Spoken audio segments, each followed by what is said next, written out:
يا أيها الذين آمنوا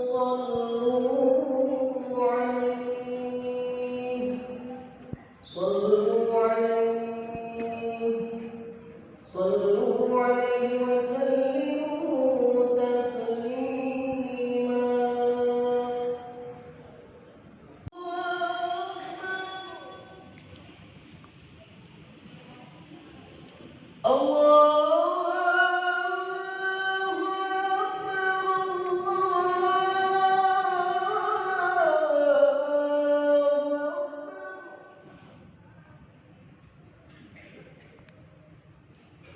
أشهد أن لا إله إلا الله.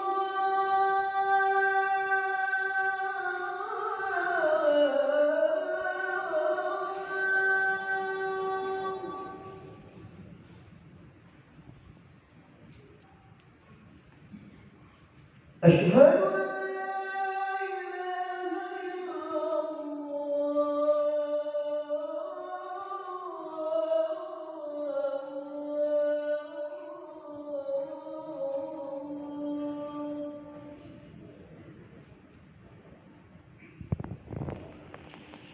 أشهد أن محمدا رسول الله.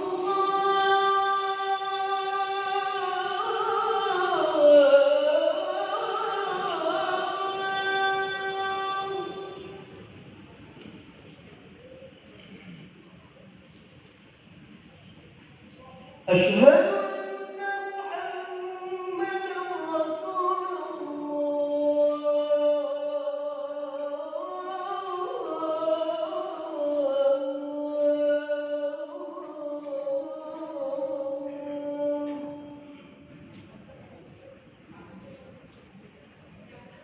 حي على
Allahu Akbar.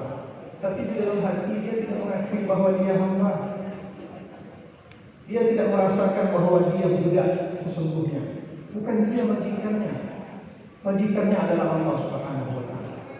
Kalau nilai itu tidak terpati di dalam hati kita, masyarakat muslimin, maka ibadah yang kita lakukan, amal yang kita perbuat, tidak akan menghasilkan kebaikan-kebaikan yang semestinya kita dapatkan oleh kita.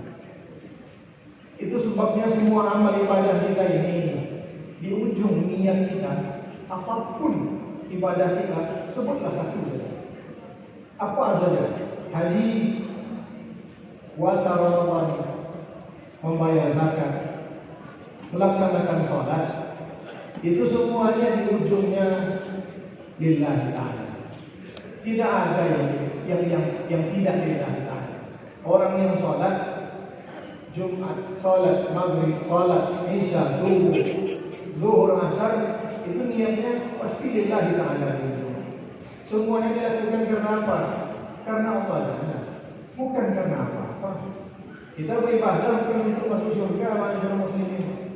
Kalau ibadah kita yang tidak dianggapkan masuk surga, balik baru berumur 17 tahun. Sampai beribadah 60 tahun. 43 tahun beribadah. Katakanlah 80 tahun. Dari 17, 80, ada 63 tahun masa beribadah. Apakah itu cukup? Umur 63 tahun itu membayar surga yang selama-lamanya? Tak cukup. Itu sebabnya Rasulullah sallallahu alaihi wasallam mengatakan, la yadkhulu ahadukumul jannata bi'amalihi. Tak ada yang masuk surga itu karena amalnya. Karena amal kita tak seberapa. Secuil saja kalau mau dibandingkan dengan surga yang kita nikmati insyaallah selama-lamanya. Lantas kenapa orang masuk surga diantarkan oleh Allah Subhanahu wa taala ke dalam surganya? Illa ayyatamadani Allah bi rahmatihi. Melainkan Allah Taala meliputiku, kata Rasulullah sallallahu alaihi wasallam, dengan kasih sayangnya. Sahabat yang merasa aneh, engkau juga Rasulullah, saya juga tidak masuk surga bukan karena amal saya. Allah Taala mengasihi saya. Jadi ibadah yang kita lakukan manusia muslimin lillahi ta'ala, untuk menggapai Allah. Orang-orang yang bertarikat menyadari nilai-nilai ini. Itu sebabnya dalam munajat mereka selalu mengatakan ilahi anta maksudi wa ridhaka matlubi. Tujuan kita hanya Allah Ta'ala. Selagi tujuan kita Allah Ta'ala, maka dia akan menyadari posisinya sebagai seorang hamba. Ma'asyiral muslimin wa zumratul muttaqin rahimani wa rahimakumullah. Yang kedua, ibadah itu untuk bersyukur kepada Allah Subhanahu wa taala. Bukan untuk mengejar surga seperti yang saya katakan tadi. Bukan karena takut kepada neraka. Tapi bersyukur kepada Allah Taala. Orang kalau melaksanakan sholat, tujuannya masih surga. Berpuasa dia tujuannya masih surga. Haji dia tujuannya masih surga. Itu ibadahnya seperti tukang maksudnya. Kita tahu tukang diberikan gambar kepadanya, kerjakan ini, kerjakan A, B, C, D. Selesai dibuat, apa yang dimintanya? Mana upah saya? Mana upah kerja yang saya lakukan? Nah, orang-orang yang beribadah, kalau masih menuntut surga, dia masih minta upah kepada Allah Subhanahu wa taala. Khawatirnya nanti kecewa dengan apa yang ditujunya. Saya ingat guru saya selalu mengatakan, orang yang mengejar dunia, dia akan tersesat sebelum mati. Orang yang mengejar akhirat sudah lebih penting daripada yang mengejar dunia. Walaupun belum pas 100%. Orang yang beribadah mengejar surga sudah lebih bagus daripada orang-orang yang mengejar dunia. Tapi juga belum pas, karena bukan itu tujuan kita. Orang yang beribadah takut karena neraka juga belum pas tujuannya. Kalau ingin betul juga, beliau mengatakan, kejarlah pemilik akhirat, kejarlah pemilik surga, kejarlah pemilik neraka, maka engkau akan mendapatkan apapun yang kau inginkan. Ma'asyiral muslimin wa zumratul muttaqin rahimani wa rahimakumullah. Kita khawatir kita kalau masih meminta upah untuk salat yang kita lakukan, takutnya nanti kita akan menjelek-jelekkan orang lain yang model ibadahnya tak sama dengan kita, yang pahamnya berbeda dari kita.